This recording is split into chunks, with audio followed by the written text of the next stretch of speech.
So tell me why I found out that somebody was doing witchcraft on me and my son. I found out before I even got diagnosed. I ended up finding out, but I didn't take it serious because I'm like, then I got sick shortly after I found out about the witchcraft. So then when I went to church recently, the pastor confirmed. That's why I'm speaking on it now. The pastor confirmed that my son and myself definitely had witchcraft on us. And I don't know, somebody was playing with some type of doll, voodoo. And I know who the person is, and it's so crazy that people will go to that far of an extent to try to, like, get you to not be here no more. And it's just so crazy because shortly after the witchcraft, I got so sick and they diagnosed me with a deadly disease that had no cure. Like, this is mind-boggling. I got sick is because of the witchcraft. Because even still to this day, the doctors don't know where the diseases came from. And they said that the disease is new. And it's deadly. So she said, oh, this was meant to unalive you. Is the word she used. So you wanted me and my son dead? Whoever told you that somebody was doing witchcraft on you was absolutely right. I don't know if that girl ever been to your house, but she put something. It could have been in the yard, in the front of your yard. She could have buried it in the dirt. She put something. She did something. She didn't even have to necessarily do it. She could have had her grandma do it. She could have had her mom do it. But they pretty much did death magic on you. And why I say, even after the fact, like if y'all became cool, because you know how sometimes you beef with the other, for a little bit, and then in the end, niggas get cool, whatever. No, baby, that was the cover up. That was the setup. That girl hates you.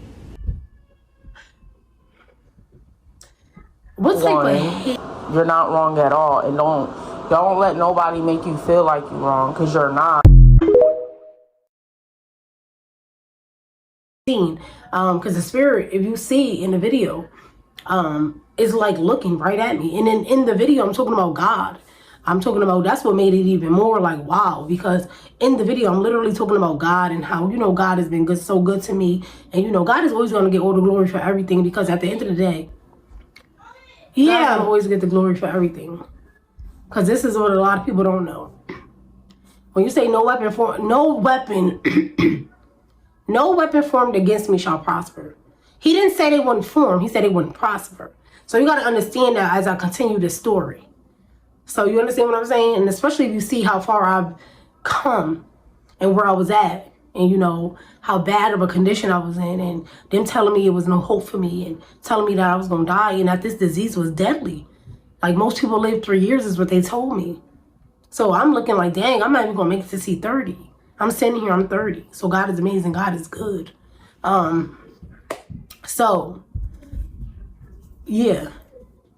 But prior to all the stuff that she was saying and actually seeing it, and then, in the video, I'm talking about God and how good God is, and it's just looking at me. Like, why are you just looking at me? So you think that's crazy? You ain't even get warm yet. It gets way worse than this. Like, and this is where I had so then this girl reached out to me. Now this is this year. This girl reaches out to me. Now this is the third person. Mind you, I don't know her. I'm going to show you the message right here, what she said right here. This is her. I'm going to blur out her name. I don't want to involve nobody. This is her. This is her messages. Pause it, read it, do what you got to do. Screenshot it, save it as a souvenir, whatever you got to do. But look at what she said.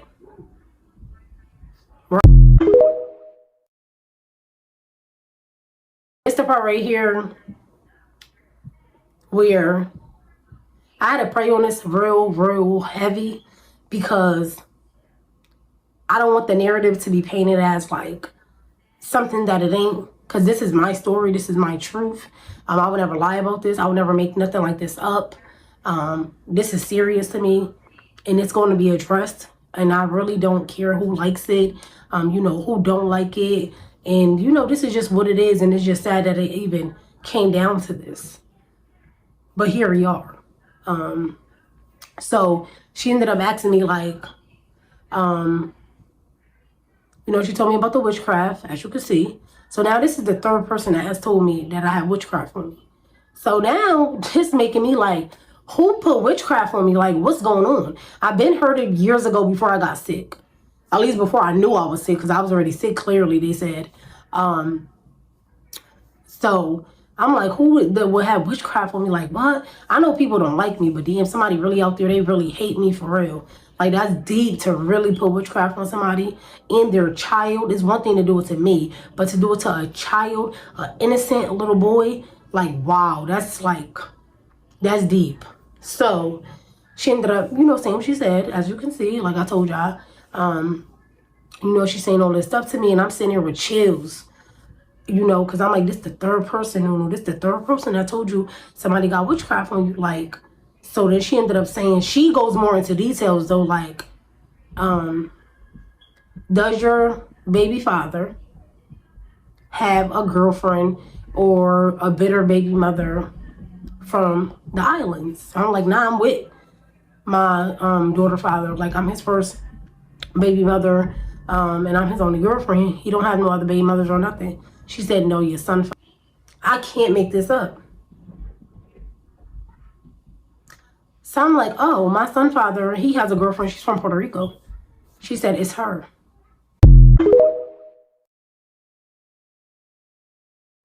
You gotta be like, because no matter who I dealt with, I never like, oh, I want to do something to that person so the man could not like love them or not be a father to them. Like, because it was so many situations to where it was like, I know this girl hate me. Like, but even in this situation, they jumped me before, put me in the hospital. I still co-parent with them. I still try to be like, a mother and have, but even then, now, as I'm where I'm at now, I sit here and say, a real baby father wasn't even allowed. Because he allowed them to jump me. A real baby father wouldn't even allow somebody to put their hands on the mother of their child, knowing your child got to see them like that. They wouldn't even do that. So even when I used to be still praising him and saying, oh, he's such a good dad, was he really? Because a good dad is going to protect whatever, together or not. Because I'm in my own relationship.